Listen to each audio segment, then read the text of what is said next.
Now there's a shocker. So you're telling me they didn't get along? Yeah. Can't we all just get along? No,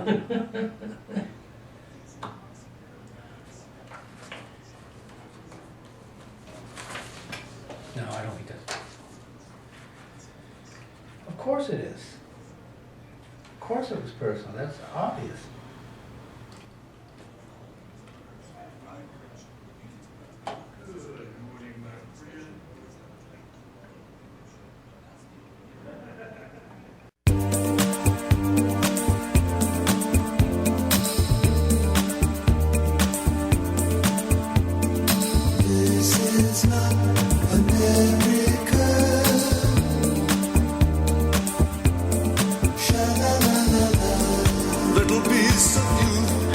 Welcome again to Talking Truth to Power, Nevada's Freedom Talk Radio. I'm your host, Brennan Trainor. My co-host is Leland Faegre. And Leland, things are just happening so fast that it's impossible to keep up with what's going on. That is true. And 146 days left until it all until really gets serious. Yeah.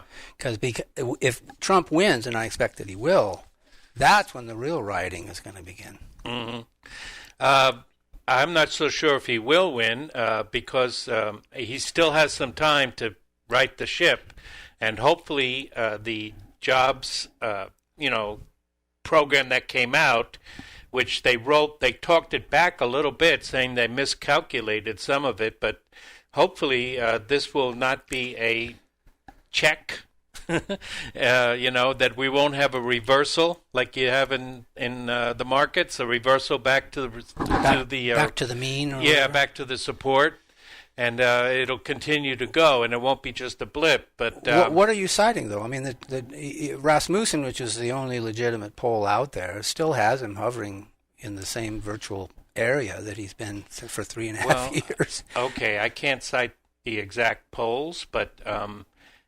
There are major polls came out that has him down to Biden, maybe by 1 or 2% in some states, but by 14% in other swing states. So we're gonna need to see what's going on. Terry McAuliffe, the longtime Democratic operative, was caught on a virtual meeting, which I just heard about today, in which he said we need to keep Biden in the basement. Well, there's a That's shocker. exactly where he belongs. But he's thinking that the president will continue to create faux pas, and will continue to look somewhat bad as he did in the last couple of days. I'm prepared to say that I have a record of over 40 years. And that I'm going to beat Joe Biden. There you go. That's all you need to know about Biden. He'll beat himself. Yeah. How is he going to stand in the ring with Trump when we get into the debate season? If we have a debate.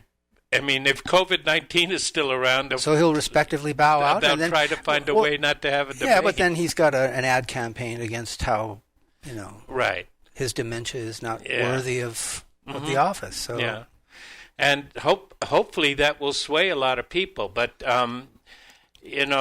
Trump's rhetoric against the protesters until what's happening in Seattle today, which is a brand new thing. Mm-hmm. Maybe it started yesterday over the weekend, but I was busy researching other things. Mm-hmm. But apparently the John Brown Gun Club, which is a leftist guns rights club, I don't know exactly what they stand for. They point their fingers at us for owning guns, but it's okay for them to own guns. Yeah, exactly.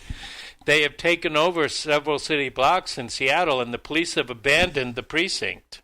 Yep. So they're not. And you're not hearing about it, which I find interesting. Yeah. I didn't see it on Fox. I found it elsewhere and other places. Well, the city councilwoman there wants worker-owned businesses. She not only wants to tax Amazon, she wants the workers to take over Amazon. See, this is.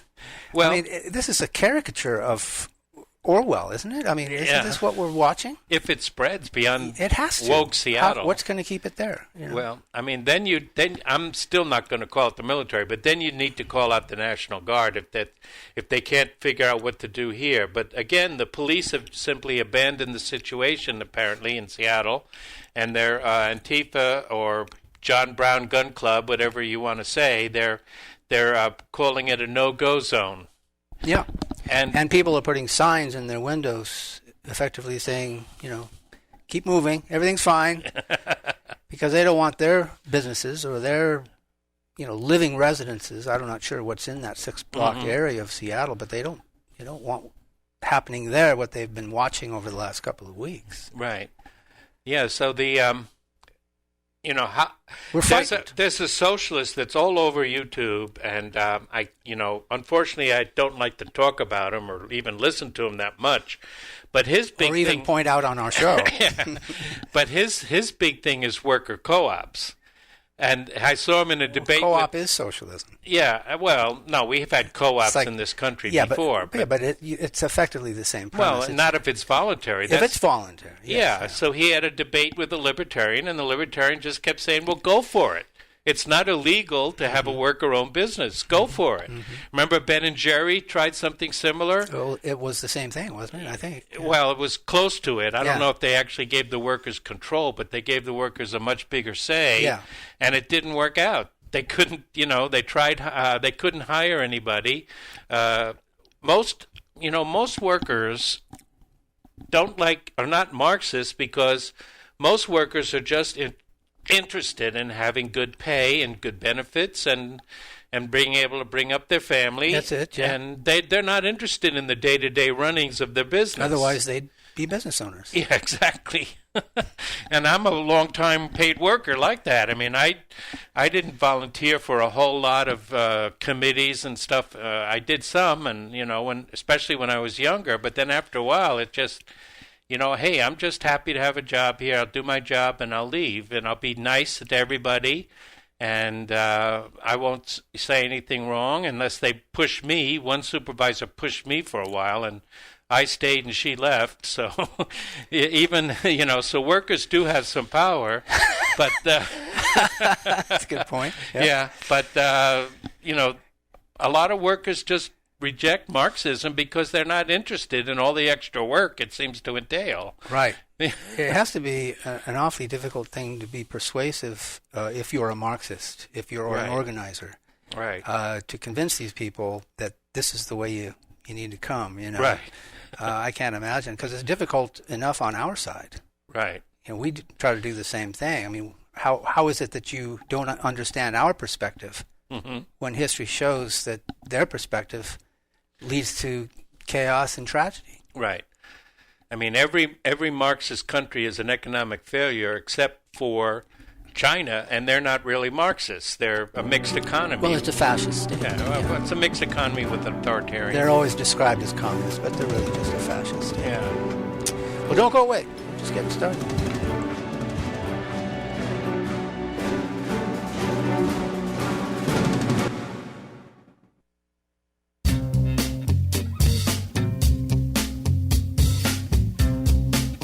Hi, this is Eddie Floyd. Let me tell you about my favorite non-profit public charity, Wainema Wild Horse Sanctuary, located on the Forsyth Ranch in Hallelujah Junction area.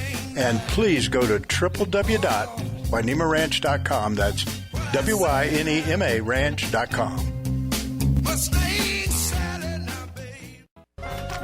This is America Matters Media on AM 1180 KCKQ, a Lotus broadcast station. The power of radio since 1967.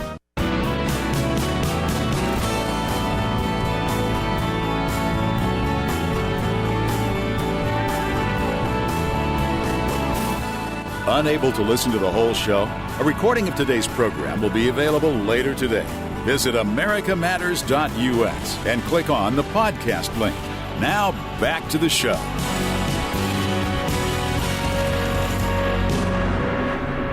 Hello, and welcome back to Talking Truth to Power. I'm your host, Brendan Traynor, and my co-host is Leland Faegre. And, we've seen, as we were talking about, quite a bit of things, so many different shocking things and thought-provoking things happening over the last couple of weeks. It's hard to keep up, but we're going to do our best. We haven't seen nothing yet. We're just getting started. Just getting started, okay. So one of the things that is coming out of Minneapolis is this defund the police. And on Fox News, all we heard was all the experts coming in and absolutely shocked at the idea that we should defund the police.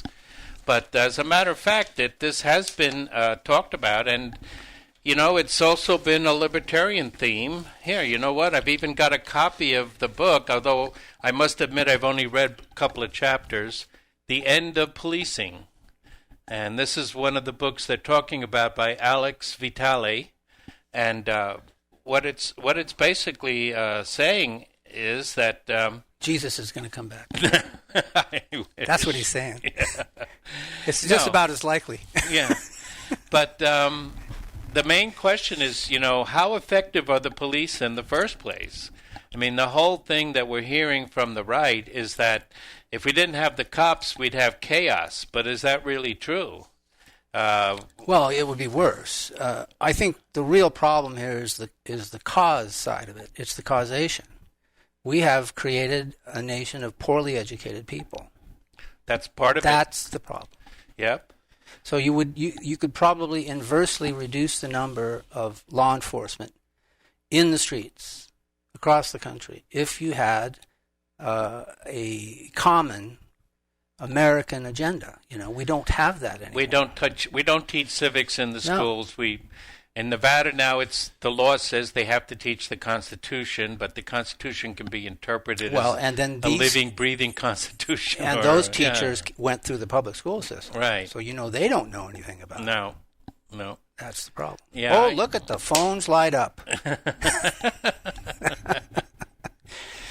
Well, the cops, they actually don't do the type of job that we're led to believe they do. And when you watch a cop show... the hero cops, they get a case to solve, and 60 minutes later they solve it. Just like that. Well, they've pulled them. Apparently the networks have pulled all those cop shows now. Oh, I didn't hear that. Oh, yeah. This is transformational. Huh. I would like to... I'll go back and take a look. You mean... Cops is gone. Oh, the real life cop show. The reality show. The reality one is being considered for renewal, but I'll bet you that doesn't pass the... What, but they pulled Law and Order shows? Yeah. Chicago PD? Yeah, I'll go to Drudge. I read it earlier this morning, but that's the trend. That's where it's going. I've been on my... a different planet? I haven't been on the major channels over the weekend. Uh-huh. Well, I just saw this morning, and you know me, I'm in front of the TV all the time for these shows. So, I didn't know about it. It's just that Drudge had singled it out, and I'll pull it up here while you continue your discussion. Well, the FBI data for 2018 have 33% of rape cases are actually solved. For murder and manslaughter, it's a little bit better. It's 62%. Less than a third of robbery cases are resolved. Only 19% of larceny or theft cases, only 14% of burglary and auto theft cases. I mean, most of the time, if you have a burglary or somebody steals your car, you fill out the police report for insurance purposes, but you're not really hopeful that you're going to get the car back. And they don't really stop or solve crimes or generally keep us safe. And the left will point out that the police were created to catch runaway slaves. That was their original purpose. And other things, the bobbies were... there's a libertarian lawyer, I don't know if you're going to do this, but you can Google it. He used to live in Las Vegas, and I met him a few times there. He's Roger Roots, and his wrote an essay, Are Cops Constitutional?, in which he says that the police as we know it are not constitutional. They are not what the founders wanted. Well, what would be the basis of that opinion? I mean, it's left to the states and under the 9th and 10th Amendments, law enforcement. Right. So, Well, no, there's plenty of federal cops. I mean, Yeah. even the Department Is of that what he's Education talking has about? police. No, I'm talking about... no, is that what he was talking about? No, he's talking about municipal police forces, Okay. that they are unconstitutional. Yeah, I don't buy that. Well, I can... Let's see that argued before the Supreme Court. Well, no, it's not going to be argued before the Supreme Court anytime soon. Yeah. No, it's not. No, but it's something to think about. And the I thought about it, and now I'm thinking of something else. But the fact is that the founders did not envision that there would be this type of municipal army. The framers could not have imagined anything we're watching today. Well, in the culture. They knew about... Oh, in the culture? Yeah. Well, that's the origin of the problem, is the culture. The education they have that they bring to socialization, the culture. The culture wars. No, that you can't just talk about the culture. It's a question of the interaction. How many times are people forced to have an interaction with the police that is unnecessary? The trick here, and I know this probably goes without saying, but the trick here is that you avoid confrontations with the police. Mm-hmm. That's what you do. Yeah, but the thing is that the police don't avoid confrontations with you. They don't go looking they don't go looking yes, for... they do. No, they go looking for young black people. Okay, all right. See, that's where the argument just goes over right past me. All right. I don't buy into that at all. Then I would suggest that there's an ex-Marine and former Baltimore policeman named Michael J. Woods, and he... Are you going to cite a single example? You think this is a trend, or this is a common feature of law enforcement? Yes. You think this is a common feature of law enforcement? That it's not the killing. It's just like people say that people go to prison for pot. They don't go to prison for pot on the most part, except in a few extreme cases that are really unjust, but they mostly get arrested for pot. It's the same thing with the police. They don't kill. The law shouldn't be there to begin with. Right, exactly. That's it. Now you and I agree. There's too many laws. Yeah, well, when did we disagree? That's what I'm trying to figure out. By saying that the cops don't target young black males. Well, even that Garner guy on the streets of New York City was it 2014, remember? And he was aspirated out of life. Right. I don't know exactly if it was the same way that George Floyd passed away, but somehow or another he didn't. It was a chokehold. He didn't get enough air. Yeah, it wasn't a knee with his leg. It was you know an what? arm. They were harassing him for selling cigarettes. Right. And why was he selling cigarettes? The law in the books shouldn't have been there to begin with. Exactly. And that's never discussed. Exactly. That's where you and I agree. But that's not the police's problem. That's the civil. No, the problem is that the police target young black males for these minor offenses because they have statistics. They are asked to do things they should not be asked to do. Right. But they specifically target young black males where they would not target white males in the neighborhood. Well, see, that's a whole stretch. But the deal was he was selling cigarettes that he should be allowed to sell at any given point.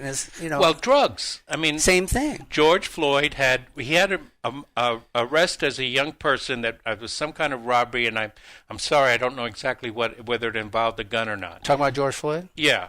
Then he's got nine charges. The only one I think that involved firearms was the last one where he went in and it was a home invasion. But he had at least three cocaine arrests. Right.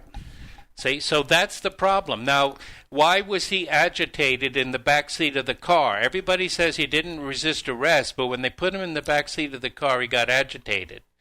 Was that simply because he was mad at being arrested? We don't know yet. Yeah, we don't. We haven't adjudicated the trial. Right. But some people are saying that his system had fentanyl and meth in his system. Did he swallow the drugs when he was first confronted by the police? Oh, that's an interesting question. To avoid being arrested?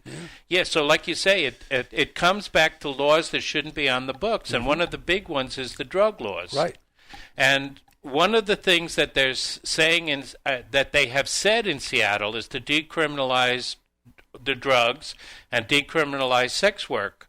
There's been quite a few scandals in the Seattle, Washington area over overzealous enforcement of the prostitution laws that it resulted in a suicide, at least one suicide by a man that was there were a group of, I don't know if we have time to get this, there were a group of men, middle-aged men that were fans of Asian prostitutes. They were. They had an internet group, and they talked about, they didn't name the girls by name, I'm sure, but they talked about the women. They were fond of the women. No, I just found that word fan. Yeah, well, funny. They were actually fans. They actually had like a fan club for the Asian prostitutes that they visited. All right.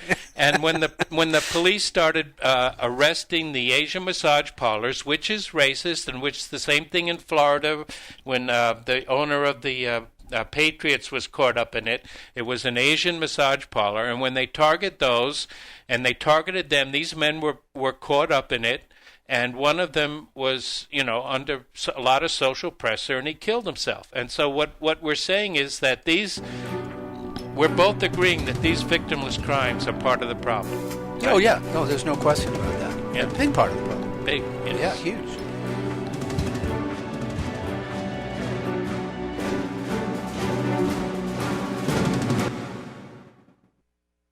Would you like to increase your vitality? Disease develops within your body when the metabolic vitality of your cells is altered. Well, now there is a patented device that improves cell metabolism. This is America Matters Media on AM 1180 KCKQ, a Lotus broadcast station. The power of radio since 1967.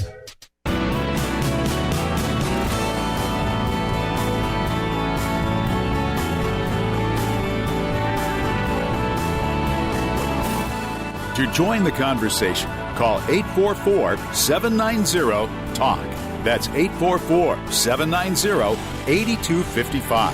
Now, back to the show. Hey, welcome back to Talking Truth to Power, Nevada's Freedom Talk Radio. I'm your host, Brendan Traynor, and I'm here with Leland Faegre. And if we can put aside, I just want to say that the alt-right makes a lot of good points. On the same day that Ahmaud Arbery was killed by those two, there was a third person too involved. The photographer. Yeah, the photographer. But killed by those two who are going to claim that they thought he robbed that abandoned house or whatever. That still has to be adjudicated. I can't wait for that. Yeah. But on the same day that happened, a young black male, I think it was 29, murdered in cold blood two octogenarian white people that were putting flowers on a grave near Maryland.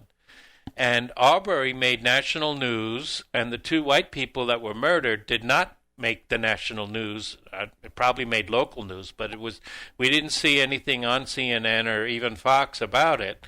And so, what the alt-right is saying is that they seek race wars. Yeah, it's the we're in a civil war. I made that point last week. It's official now. It was speculative. When I joined the show almost 2 years ago, we were talking about the possibility of a civil war. We talked about it then, and I said, it's coming. It's not clear when, but it's not if, it's when. And now it's here. And you see, just look at Drudge. If you don't believe me, go to Drudge. And if you haven't been there for a long time, you won't believe it's the same page. But it's clearly designed to inflame. That's what they're doing now. They're seeking an animus between the races here because they seek that conflict. They're looking for a crisis to manufacture and exploit. And they've already defined Trump as a racist. Oh, yeah. He can't be anything but. No. So but he hasn't been helping himself lately with his rhetoric. That's your opinion. But but the point is that once he's elected, they'll point to him then. And then you think those riots we just had were something? Wait till this develops. Well, we'll see. And you may very well be right. We've had a strong Marxist influence in our culture and in our schools. We've talked about it here with the intellectuals, the media. We've seen it with Trump. We've seen the just absurd reality. I had a quote here. We didn't really talk about it, but a liberal, a feminist. She's written a book about how a woman can be everything. You can be well off. You can have a job, and you can bring up a family. You know, you can. It was but okay. That's the ideal. You know, you have to have work, and then you maybe if your biological clock hasn't expired, you can have a family too. Oh, I see. Yeah. Oh, okay. And she happens to be or it's probably because she is a New York City Ashkenazi Jewish woman. Her quote that she wrote in the New York Times on June 7th, this is, Donald J. Trump has proved to be the Nosferatu of American politics. And we had, Leland, we had to discuss what Nosferatu meant. No, I'm proud to admit I didn't know what the word was. I had to look it up. Heartless. Okay, so first is heartless. Donald Trump does not exude empathy. That's not his strong point. And that believe me, the Democrats believe that is one of Biden's few strong points. Right. No, I agree with that. That is seen as empathetic. Yeah, I agree that that's what they think. Yeah. But then she wrote partial to Slavs. Yeah. Eastern Europe, he's partial to, that means Putin or Russia? I knew that about him. Partial to Slavs, beneath grace, so he's irredeemable. Right. And thus far he's impervious to destruction, meaning they haven't been able to get him out of office. Yeah, he wears Teflon. Yeah. And, you know, that's what infuriates them. Yeah. And this partial to Slavs thing, that you talk about your Jewish tropes, you know, like they create white-collar crimes, they have dual loyalties. You know, you can go on and on about what they call Jewish tropes. But here's a Jewish allegation against the Slavic people. That goes back hundreds of years, that they hate the Slavic people. Well, his mother was Scottish-born, wasn't he? His mother was Scottish. His father was German. That's where it comes from. Yeah. There are some allegations out there that he's a crypto, that he himself has, Jews in his family tree. I don't know. I'm not talking about that. The worst thing you can say about him is that he's an Anglophile. That's it. You know? No, well, that's the worst you can say about him. The worst thing I can say about him is that he's the only thing he hates are people that hate him. Well, that's true. He does hate people that hate him. That's it. But he's not just an Anglophile. I mean, he's a Judeophile. Well, because of his... And they don't... but the thing is that what's remarkable is that just like the Republican Party, the neocons and the dispensationalists bend over backwards to give Israel whatever it wants, but the Jews are still going to vote Democratic. Well, that's the Christian mindset. I mean, they all do that. Who does? The Christendom. Well, maybe since Vatican II in the 60s. They acquiesce to anything Jewish, you know. They have, yeah, well, at least they think they're one of them. But that's only since World War II. Only since that's I don't know where to pick up the story, but I mean it's obvious. I mean that's that's Professor MacDonald's whole thesis about how the Jewish intellectual movements that we've seen in the late 19th and early 20th century have really, Judaicized the culture. Mm-hmm. And on the religious side, that's what people like Pastor Chuck Baldwin in Montana would say. Mm-hmm. But people don't realize that. No, that's true. They don't. No. Yeah. I mean, and you can't talk about it. I mean, Tucker Carlson can call them liberals, but he can't say that they're wealthy Jewish Zionist liberals. You can't put those words together. Which, on the mainstream media. And I've made this point since I joined the current iteration of Talking Truth to Power, is we should stop using that word liberal. It's too nice for a word to describe these people. I know. Let's call them something ugly because it's ugly. I know. Don't flatter these people with, a semantical flora of correspondence that doesn't match who they are. I just think that's the worst thing we do. Everybody does it, from Rush Limbaugh on down, and we shouldn't. Right. It's job one. Stop doing that. What can we call them? We can call them statists. Statists. Yes. Okay, I call them statists. Because that way it could be either side of the... But conservatives are statists too. Oh, absolutely. Many are. Yeah, the neoconservative brand in particular. Or even the old conservative brand to a certain degree. I mean, militarism, there's a strain of conservatism that believes in monarchy. And its conservatives believe in authoritarian hierarchy much more than libertarians do, or even leftists. They, not Marxist leftists. They believe in hierarchy for sure. But we are what Professor McDonald calls libertarian individualists. That started with the English experience, the Enlightenment. Classical liberals. Yeah, classical liberals. A century ago. Yeah, the Enlightenment. Mm-hmm, the Age of Enlightenment. Right. That government is at best a necessary evil. That's that strain, and we have to figure out exactly what's necessary. But for conservatives, they believe that there is more government than we really need, just like the left believes that there's a whole lot more government than we need. Well, that's where they derive their authority. Right. Electorally or otherwise. I mean, you can't have worker co-ops that arise in a free market. You have to have laws that mandate that there be worker co-ops. That the workers own the means of production. Right, and that side of the aisle requires an underclass. Okay, yeah. That's their interest in public schools because it dumbs down the people who pass through them. Mm-hmm. And they are easily led that way. That's the purpose of public schools. That's why Karl Marx put public schools in the Communist Manifesto. Oh, look at the phones light up. Oh man, I can't pass on that.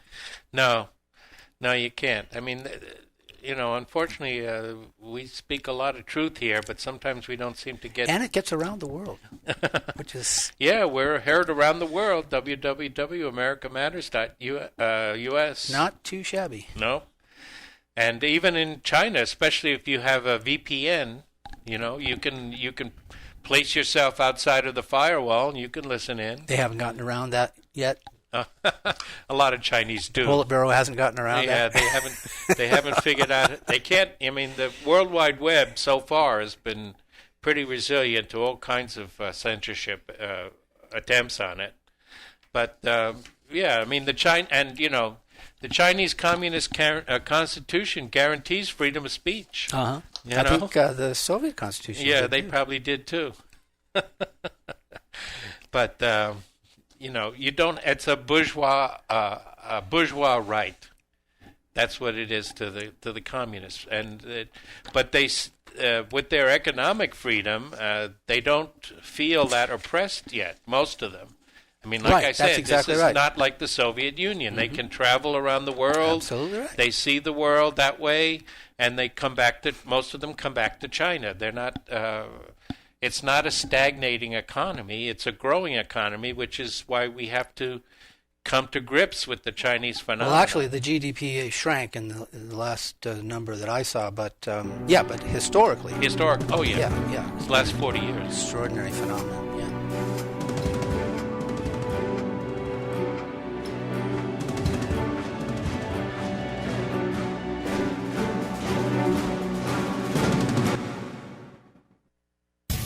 Ready for a live game of Clue? For nearly 30 years, Funtime Theaters held private and monthly dinner murder mysteries. Each night is different, and This overload. Shannon Lawson here. Join us for the Nevada Radio Roundup, Fridays at 2 p.m. A good news variety show all about the local scene. The Nevada Roundup, Friday at 2.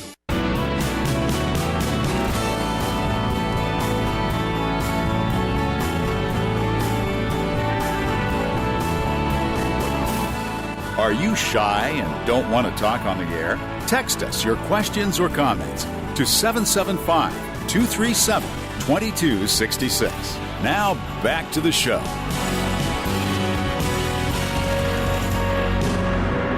Hey, welcome back to Talking Truth to Power, Nevada's Freedom Talk Radio.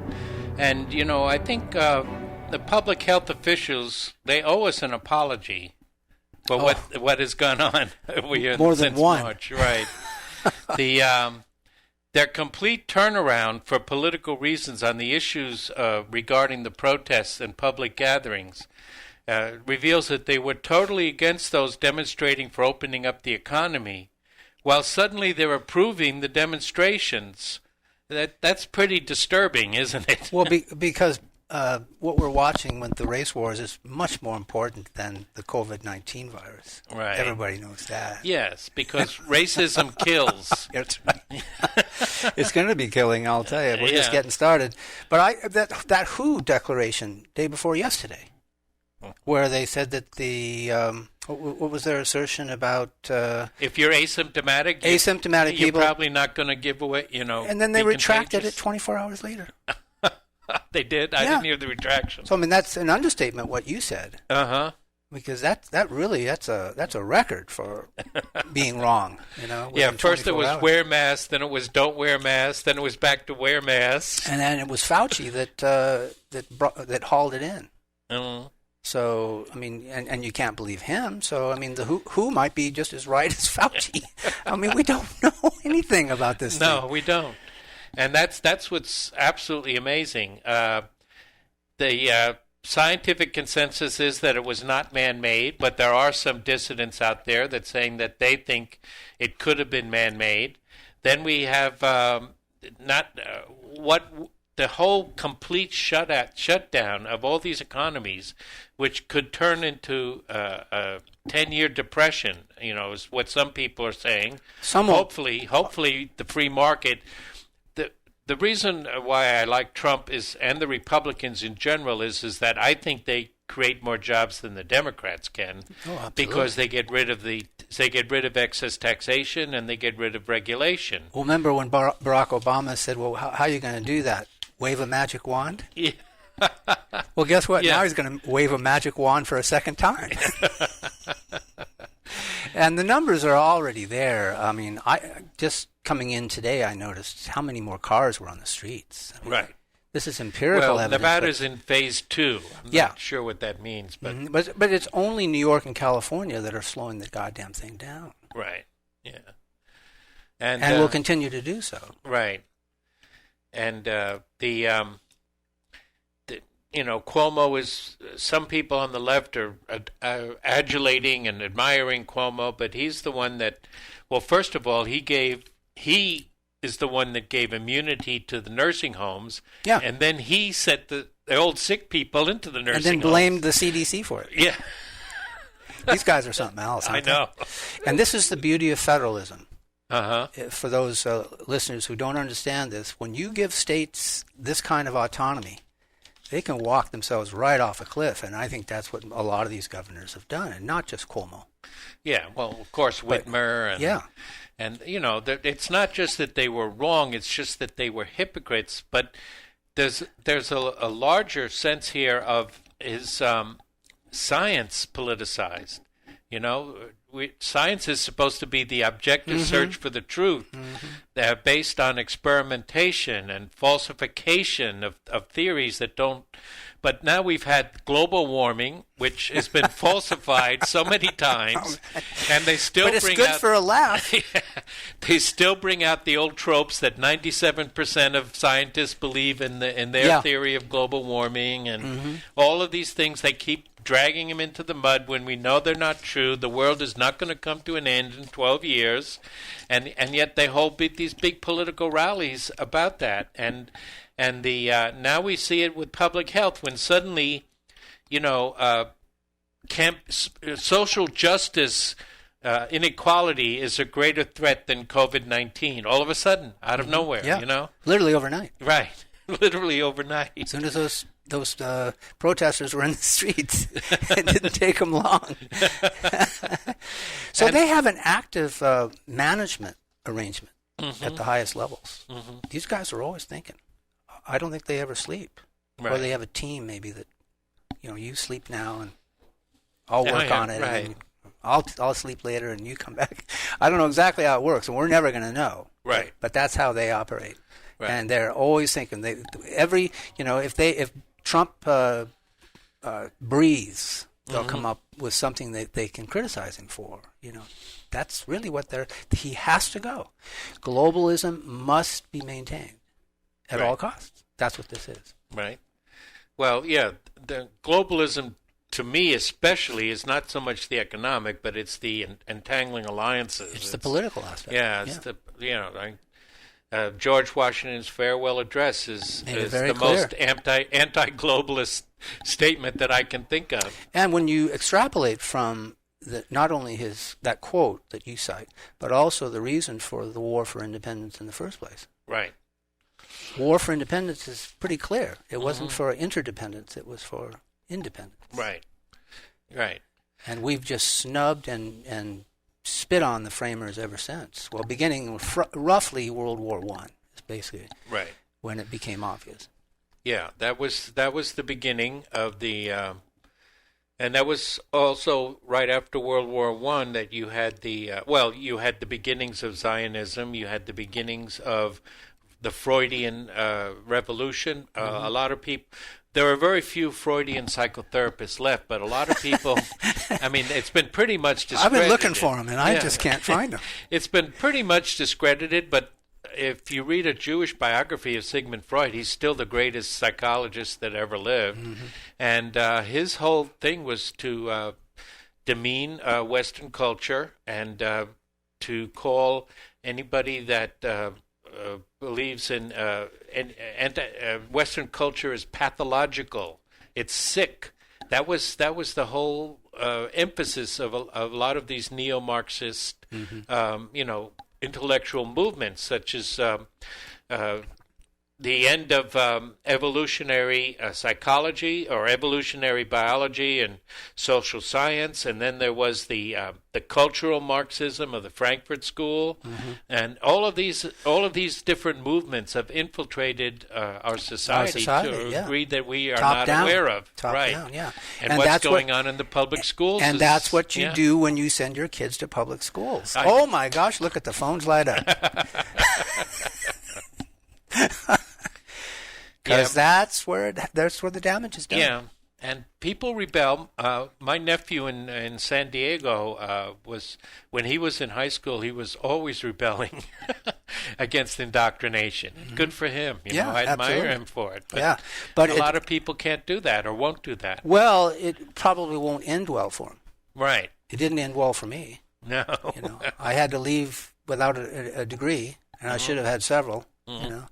Simply because you just can't tolerate that kind of ignorance. And then when you stand your ground against this institutional bias, they've got you. They'll either show you the door, send you down to the administration, see what they can do for you, that kind of thing. But ultimately, they're just going to show you the exit. That's what they showed me. There's the way out. Yeah, right. Doesn't matter what you think. Yeah, you and I have a similar history. I mean, I could have gotten advanced degrees, but I couldn't stand the environment. Yeah. And the over-specialization and the definite Marxist link, influence that you have, the further up you go in the establishment, the worse it gets, really. And we are only here for a little while. So how long can you wait for these people to get their act together? Yeah, I know. It's not you and I. Right. It's them. And the effect is what you're watching on your televisions as we speak. Yeah, that's the end result. So like you say, this could get a lot worse. You believe it really will. Oh, I don't have any doubt about it at all. I saw this coming a generation ago, if not earlier, because the trend was there. As long as the institutions behaved as they had behaved previously, how was it going to be repaired? And now it's out of the bottle. How are you going to get that back in? And the extreme lengths, when somebody that doesn't think like that actually gets elected to the highest office in the land, and the extremism of the opposition to him from the left is, and even from never Trumper Republicans as well, the neocons. It's intolerable, and it's amazing that he even has press conferences. In my perspective, he could get away with not doing that. He likes the entanglement. He likes to spar with these people, and I do too. But then he's being divisive. That's right. He's being divisive. Oh, he's such a disgrace. Yeah, it's just him against the rest of the world. He's and, beneath grace and thus far impervious to destruction. he has his base, and as we get closer to the election, we'll see those numbers improve. I hope so. Yeah, because the opposite is intolerable. We can't go back to that. No, I mean, especially with Biden. I mean, imagine him bringing back people like Susan Rice. Yeah, and and to save. I mean, if Durham doesn't get these indictments out prior to November, if they are going to be indicted, that's the whole. Now, Barr's sometimes he sounds like he's poo-pooing indictments. I think they're coming, but the risk is if they don't get rid of these people, they'll be there for Biden or somebody.